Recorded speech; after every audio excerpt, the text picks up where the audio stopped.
Recording this a little later than normal because I actually just recorded a tremendous interview with a out of somebody who's been investing out of state. Goes by the handle of Investing for Financial Freedom on Instagram. Had a great conversation with Elise, and that video is uploading right now.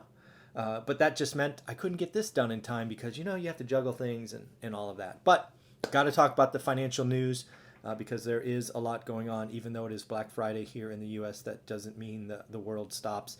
A couple things that I have noted today, and I've been seeing this kind of little hints and sprinkles in the news media, but it sort of summarized today. There's been a couple of bank runs in, I guess you'd call it rural China.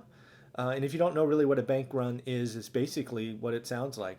The depositors lose faith in the institution and decide that they need to get their money out before there's essentially no money left.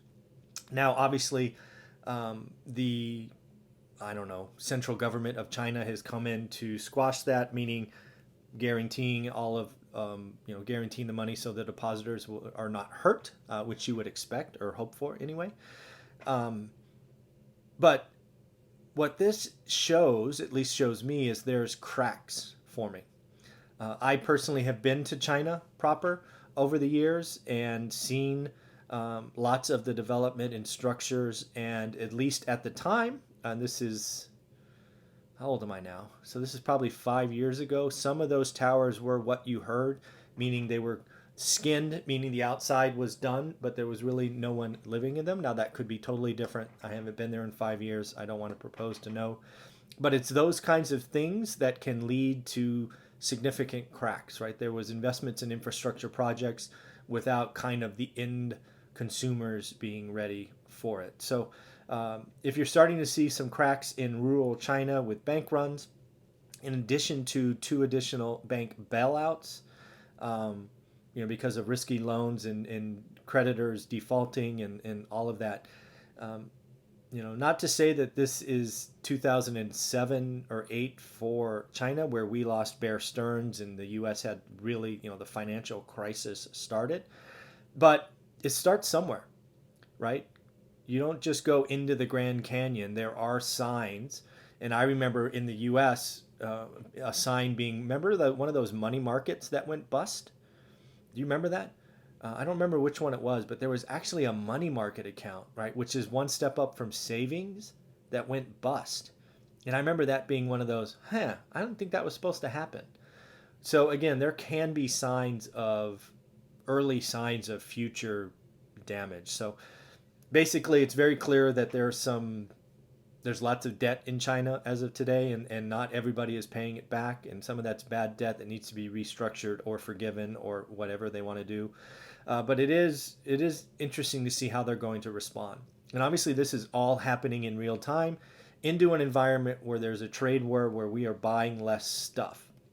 And oh, by the way, the average consumer in China does not make enough to buy the stuff that's produced. So there's a lot of stuff going on, right? So does this mean that China is incented to get a trade war done so they can ramp up manufacturing? Yes, probably. But also, as we talked about yesterday, they're probably not very happy with that thing that we just signed over here. So lots of stuff going on.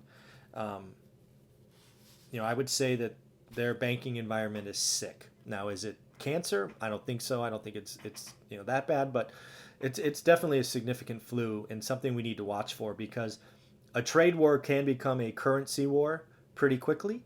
And, that if China came in with some kind of outlandish thing to save their system, it could have worldwide impact. So we just need to watch and be ready for it. Next up, looks like Warren Buffett was trying to buy a company for roughly $5 billion dollars, and he was outbid, right? Somebody outbid Warren Buffett. And I look at that and I think two things. First off, the guy's sitting on $128 billion dollars in cash. He certainly could have raised it and just, pushed chips to the center of the table and bought it. That's not who he is if you've been tracking him. And he has a number. And at least so far, he's not in a bidding war. He sort of gave his best and final. And he was outbid by about $100 million, right? He bid $5 billion. And this Apollo Global Management, which is a private equity, bid 5.1, which is, you know, 100 million bucks more. So at least at this point, he is being disciplined, tried and true. I'm sure this is hard for him. He's got all this cash he needs to put to work that's not working, and I'm assuming it's not a good day when he got outbid, but he's just going to do what he does and look for the next thing. That said, who knows? Tomorrow he comes in and goes, nope, I'm going to buy it for 5.5 and be done. It wouldn't shock me. But again, you got to appreciate he's A, trying to use the cash, and B, he's being disciplined. It's both things we should admire, I think. Um, Looks like the consumers already spent $2 billion online via Black Friday. Today's big Black Friday. Again, I think the consumer is fine. Back to my thesis that I don't think there's a recession in 2020. Again, something crazy could happen in the world that scares us. I just don't see it coming.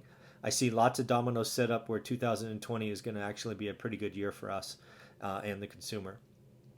Just to say that again, holiday spending is expected to be about 4%, and that's on top beating last year, which was up 2% or 2.1. So again, it looks like it's a good day. The stock market's a short day today. It closes at 1, and again, it'll be a light trading day.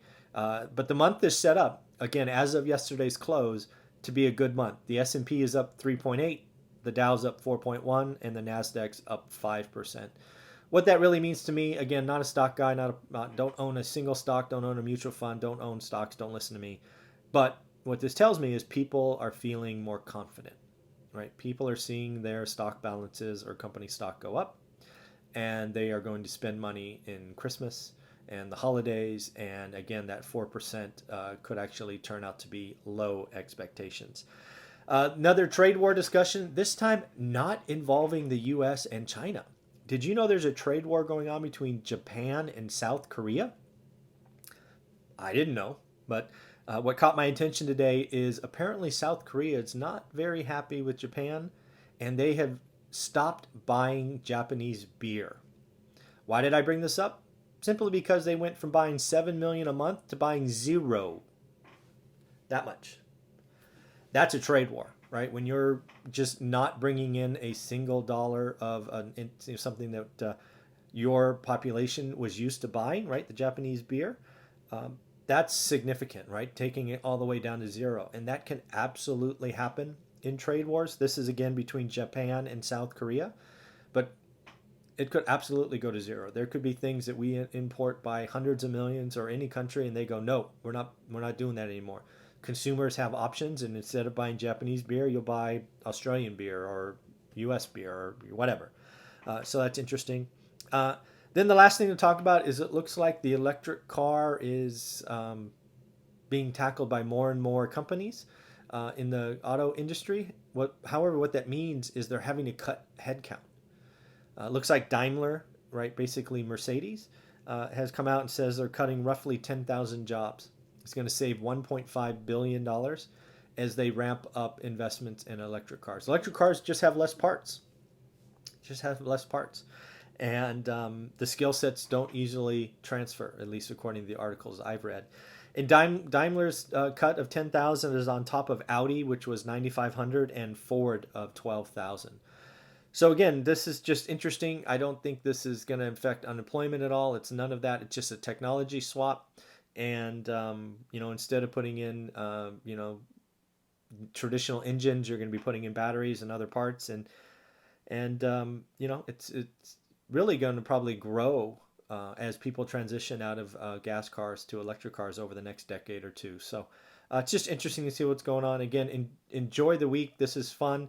I do think we need to pay special attention to China because they are the second largest economy. And, if they go through something similar to what we did in 07, 08, we just need to pay attention because they are large enough to impact what's going on over here. So at the end of the day, it's going to be a good day. Enjoy. I hope you can get out, enjoy time with family and friends. And I will talk to you tomorrow. And I'm going to upload that video with Elise right now. All right. Take care. Bye.